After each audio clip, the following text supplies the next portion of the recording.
why does Daredevil bother trying to enter the church from the roof? Where's the access point? You only got this role because you were on The Sopranos cliché. But they kept giving me Don't curse. Kid is comfortable enough to swear in front of his father and is immediately told not to curse cliché. Giant moon over the skyline effects brought to you by Bruce Almighty. Never trust a report card with a typo. Matt just happens to run into his dad shaking somebody down in an alley behind the place where he used to work. Is this Final Destination?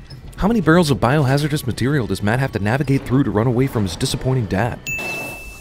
Matt's eyes require a fortnight to travel their entire depth. Why did a biohazard chemical blind his eyes but improve his hearing by like 1,000%?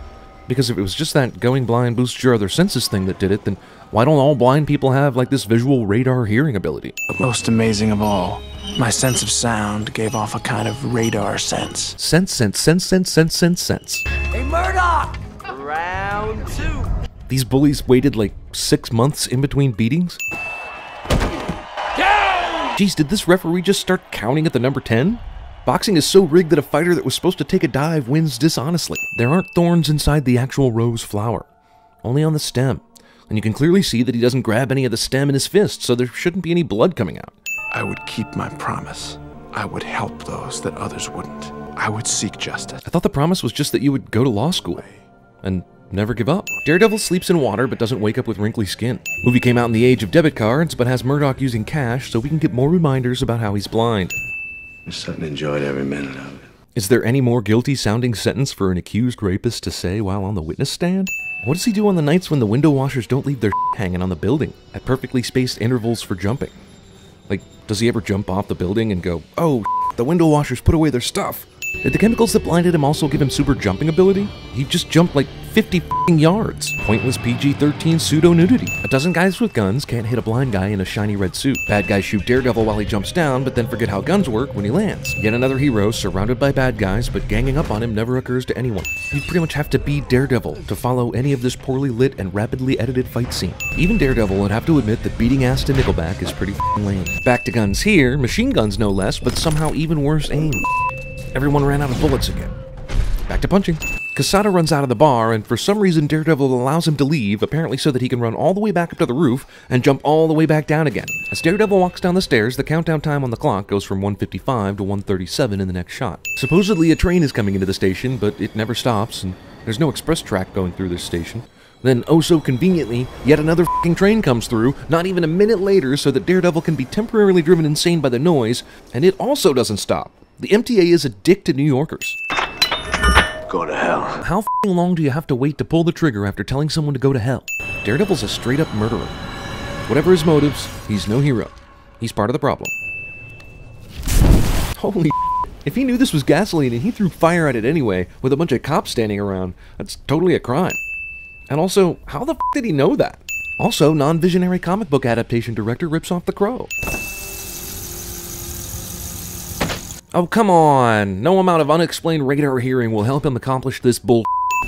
Tooth pulling. Horrible movie foreshadows an even worse movie to come later. I know Jennifer Garner is hot and all, but she gets this coffee in the time it took Matt to get up from the table and walk over to the couch. What is the point of this? Do we need proof right off the bat that Kingpin is a bad guy? How's your daughter? Okay, I take it back. Maybe that's a more guilty sounding sentence for an accused rapist to say while on the witness stand. Her name's Electra Nachos.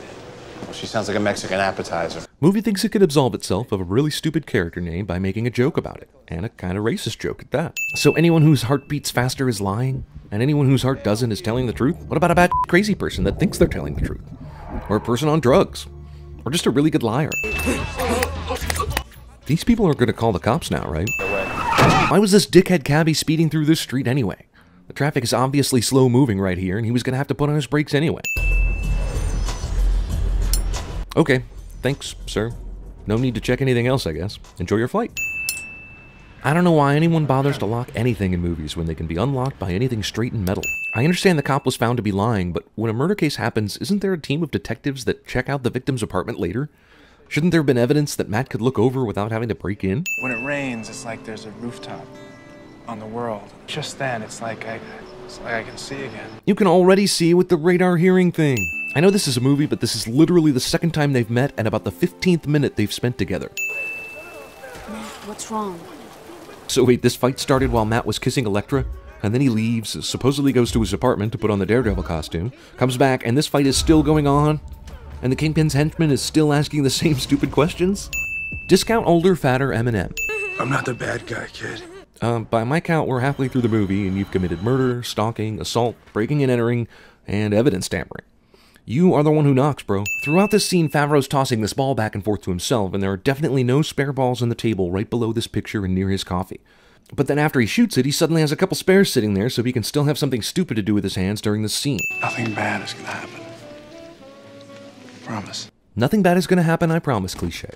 So Bullseye was hired to kill Nachios, but how did he know that they would be in a limo going down the street at this very moment? And why would Kingpin hire a guy all the way from Ireland to do something almost any assassin could have done? When the limo wrecks into the New York Post truck, there are no papers at all on the left driver's side of the limo.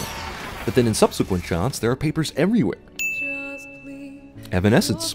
I know how you feel. You don't know how I feel. I know how you feel, you don't know how I feel, cliché.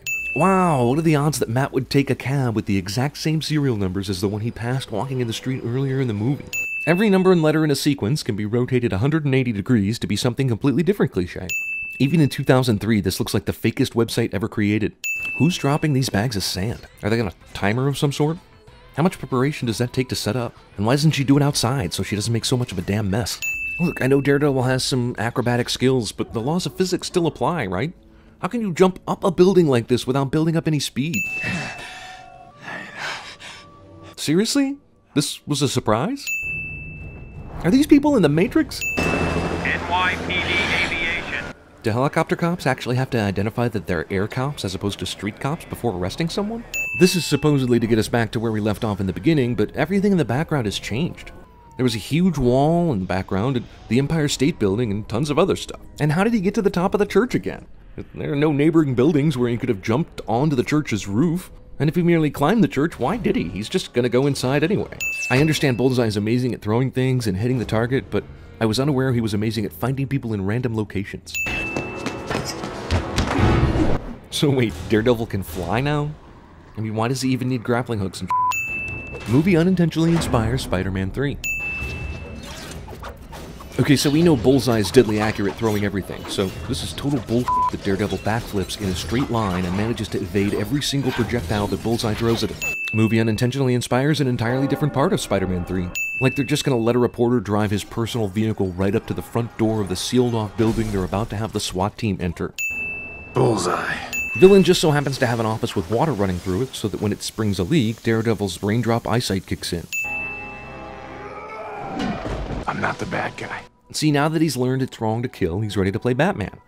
In a movie universe where Superman rips people's heads off. Matt. Jeez, does Matt have a homing beacon on him or something?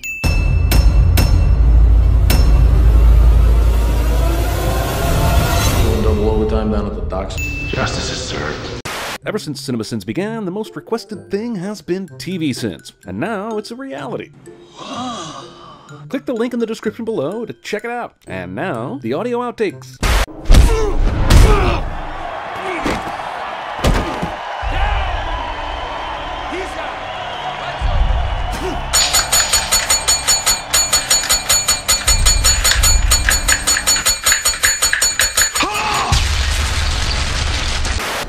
You hear that, Mr. Anderson? That is the sound of inevitability. It's the sound of your death. Goodbye, Mr. Anderson.